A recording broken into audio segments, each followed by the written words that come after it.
Hey guys, it's Harleywood. So lately I've been looking for a new EDC knife. For many years I carried this ZT-0350. Great knife, well worn and loved. But I've been playing around a little bit, and for a while I carried this Gecko 1500.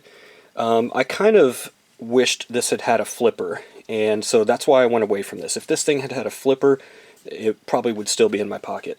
Now, Steel Will has come out with a newer version of this that has a flipper, so I may end up getting that pretty soon. But in my searches, I came across this from Bear & Sons Cutlery. This is their Auto 5. Let's go over some of the specs. So first and foremost, the thing that attracted me to this, I mentioned having a flipper, which this obviously does not, but this is an auto knife. You see the deployment button here, and it is lightning fast and super smooth. Now it does come with G10 scales, the black and green G10 here. The steel on this is Sandvik 14C28N. That's going to give you a good edge retention, and it's also going to be fairly corrosion resistant. So good choice on the steel there. The closed length on this is 4.5 inches. You can see it there in the palm of my hand. The blade length is 3 1/8 inches, and it weighs exactly 4 ounces. Let's get you a close-up of the knife. There's the G10 scales. It does not have skeletonized inner liners. They may have been able to shave another 1/2 ounce had they done that. The blade does not index perfectly in there. I have a feeling it has to do with the deployment mechanism that's in there. It seems that offsets it to the side just a little bit. Not a big deal. I don't really know why people care about that. The only reason that would be an issue to me is if when I closed it, if it hit the side, and it does not, so I really don't care. The pocket clip is reversible, tip up only, which I don't know why anybody would do tip down. It just doesn't seem realistic to pull it out of your pocket and then have to reorient it in your hand, but to each their own. So let's talk about this lock on here. The lock has a bar that's going to be a little hard to see. There you can see it sliding back and forth. And basically it prevents that button from depressing in. Now, this piece, let's see if we can get this to focus here.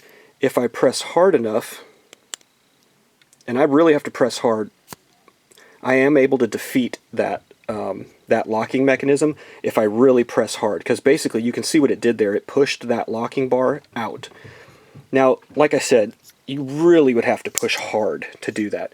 In your pocket, it'll never do that. It'll never push hard enough in your pocket to have that issue. And I would feel safe giving this to my 2-year-old son with the lock on, and he would never be able to push this button hard enough to get it to deploy.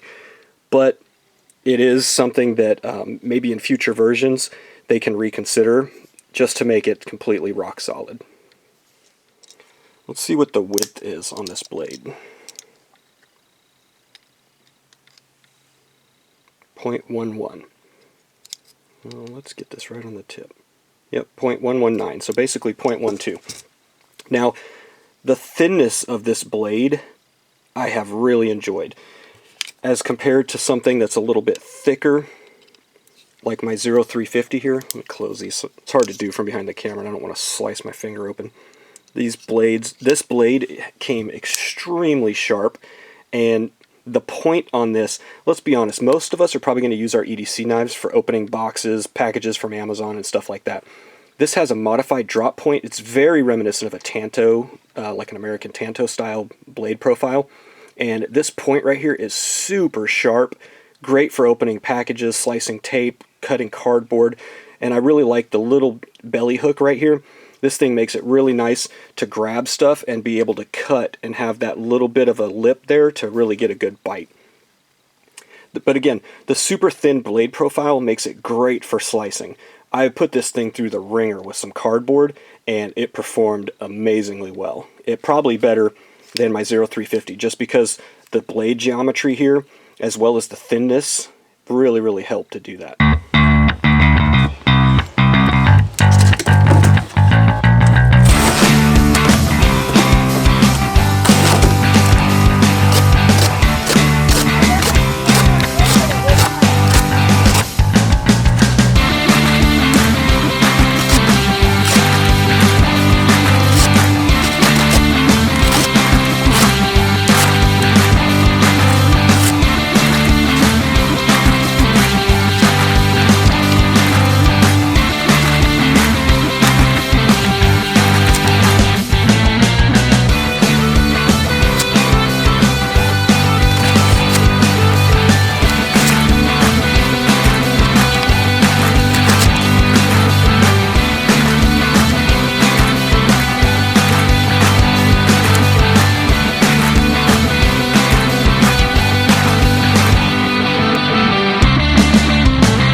So the only other thing that I really had to change on this was, I'm going to roll in a little clip here.